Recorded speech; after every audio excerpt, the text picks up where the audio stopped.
अस्सलाम वालेकुम students, I hope आप सब लोग ठीक होंगे, खैरियत से होंगे। आज का जो हमारा टॉपिक है वो है shapes and functions of human body cells.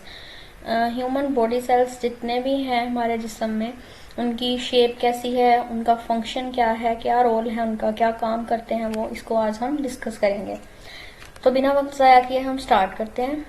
Sales forming different structures और parts in human body are different in their shape.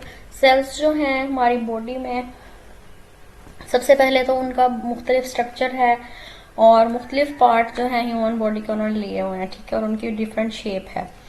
Different shape cells perform different functions. अब उनकी जिनकी शेप डिफरेंट है उनका काम भी डिफरेंट ही है। Muscle cells are long and cylindrical. सबसे पहले मसल सेल्स की बात करते हैं। ये लॉन्ग होते हैं यानी लंबे होते हैं, सिलेंड्रिकल शेप होती है इनकी। अब फिगर 1.8 इन्होंने हमसे बोला है। यहाँ पे फिगर 1.8 हमें डिफरेंट शेप सेल्स इन ह्यूमन बॉडी नजर आ रही है। सबसे पहले, ठीक है, मसल सेल्स ये आपको नजर आ रहा है, मसल सेल, ठीक है, लॉन्ग है, सिलेंड्रिकल है, ठीक है, क्या है, लॉन्ग है एंड सिलेंड्रिकल है। Their cylindrical shape helps them contract and relax to produce movement.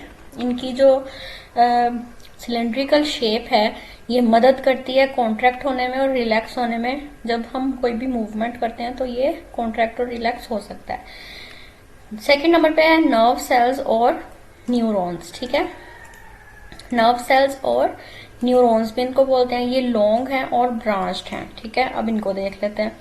ये रहे नर्व सेल, ठीक है, देखें लॉन्ग है और ब्रांचेस भी इसकी अंदर से आपको नजर आ रही हैं, तो ये ब्रांच्ड भी है यहाँ से, ठीक है, नजर आ रहा होगा। They send message from one part of body to another. इनका काम ये होता है कि बॉडी में से, बॉडी के एक हिस्से से दूसरे हिस्से तक ये मैसेज पहुंचाते हैं, ठीक है। उसके बाद है जी रेड ब्लड सेल्स, ठीक है, मैं डिफरेंट कलर से अंडरलाइन कर रही हूँ। रेड ब्लड सेल्स जो है ये डिस्क शेप्ड होते हैं, filled with red coloured pigment. और ये एक रेड कलर्ड के पिगमेंट से, यानी रेड कलर का एक फ्लूइड होता है जिसके साथ फिल होते हैं, जिसको हम हीमोग्लोबिन बोलते हैं। हीमोग्लोबिन कैन अटैच ऑक्सीजन और carbon dioxide. Haemoglobin carbon dioxide और ऑक्सीजन के साथ अटैच होता है, ठीक है। रेड ब्लड सेल आपको ये नजर आ रहा है, डिस्क शेप, ठीक है, और इसके अंदर एक रेड कलर का पिगमेंट प्रेजेंट है। Due to haemoglobin, red blood cells take up oxygen from lungs and transport it to all other body sales.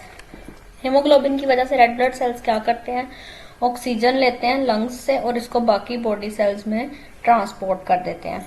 On the other side red blood cells take up carbon dioxide. और दूसरी side पर red blood sales जो हैं ये body cells से carbon dioxide लेते हैं और उसको लंग्स तक लेके जाते हैं ताकि उसको बॉडी से रिमूव कर दिया जाए, क्योंकि कार्बन डाइऑक्साइड एक किस्म की वेस्ट गैस है जिसकी हमें जरूरत नहीं है, ये बॉडी से हमें बाहर खारिज करनी होती है, ठीक हो गया। उसके बाद है व्हाइट ब्लड सेल्स। ये क्या है, इनकी शेप इरेगुलर है। They help the body fight infection and other diseases. और इसका काम ये होता है कि बॉडी की हेल्प करता है इन्फेक्शन और दूसरे डिजीजेस जो बॉडी में आ जाते हैं उनके अगेंस्ट फाइट करने में, लड़ने में। व्हाइट ब्लड सेल्स जो है ये इरेगुलर और इरेगुलर शेप होते हैं व्हाइट ब्लड सेल्स। यहाँ पे देख लेते हैं, ये देखें जी व्हाइट ब्लड सेल्स और इनकी ये शेप आपको यहाँ पे दिखाई गई है, ठीक हो गया। उसके बाद है epithelial cells are flat tile shaped और क्यूब शेप्ड, ठीक है। इनकी शेप कैसी है, फ्लैट टाइल शेप्ड है या फिर क्यूब शेप्ड है। ये रहे आपके एपिथेलियल सेल्स, ठीक हो गया। ये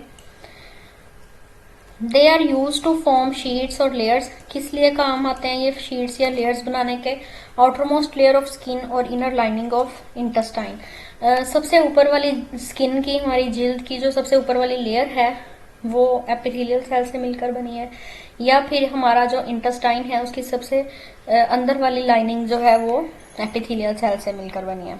बोन सेल्स, अब जी है, एक मिनट कलर चेंज कर लेते हैं। बोन सेल्स ये क्या होते हैं, फ्लैट होते हैं, शॉर्ट होते हैं और इरेगुलर इनकी शेप होती है। ये रहे जी बोन सेल्स, ये देखें फ्लैट और इरेगुलर शेप है, छोटे से हैं। They give shape and provide support to body parts. ये क्या करते हैं, बॉडी पार्ट्स को, जिस्म के हिस्सों को शेप देते हैं और उनको सपोर्ट देते हैं, ठीक हो गया। उसके बाद है जी रिप्रोडक्टिव सेल्स, ठीक है। रिप्रोडक्टिव सेल्स इन ये होते हैं स्पर्म्स या फिर एग्स, क्यों मेल्स में स्पर्म्स प्रेजेंट होते हैं और फीमेल्स में एग्स या ओवा भी बोलते हैं हम इसको। ठीक है, रिप्रोडक्टिव सेल्स दो किस्म के हैं, या वो स्पर्म है हो सकता है या फिर एग हो सकता है। स्पर्म्स जो है ये मेल्स में प्रेजेंट होता है और एग जो है ये फीमेल में प्रेजेंट होता है। Are used in sexual reproduction, ये सेक्सुअल रिप्रोडक्शन में यूज होते हैं। We will learn about sexual reproduction in plants in next chapter. Next chapter में हम प्लांट्स में सेक्सुअल रिप्रोडक्शन कैसे होती है इस बारे में स्टडी करेंगे। फिलहाल हमारा टॉपिक सिर्फ इतना सा है। और यहाँ पे स्पर्म सेल की शेप और एग की शेप दिखाई गई है। मेल्स में जो स्पर्म सेल होता है वो इस शेप का होता है, फीमेल्स में जो एग होते हैं वो इस शेप के होते हैं। ठीक हो गया, यहाँ तक आज का हमारा टॉपिक था। इसमें आज हमने सेल्स के स्ट्रक्चर और फंक्शंस को रीड किया। आई होप सो इसमें कोई कंफ्यूजन नहीं हो गया। आपने इसको अच्छे से करना है, इसका कॉन्सेप्ट आपको क्लियर होना चाहिए। कोई भी क्वेश्चन है तो आप कमेंट करके मुझसे पूछ सकते हैं। तो अगर आपको वीडियो अच्छी लगी हो तो लाइक करना मत भूलें, और अगर आपने अभी तक मेरे चैनल को सब्सक्राइब नहीं किया तो काइंडली अभी मेरे चैनल को सब्सक्राइब करें और साथ ही बेल आइकन को प्रेस कर दें ताकि ऐसी ही मजीद वीडियोस आपको देखने को मिलती रहे। इंशाल्लाह अगली वीडियो में मिलेंगे, तब तक के लिए अल्लाह हाफिज।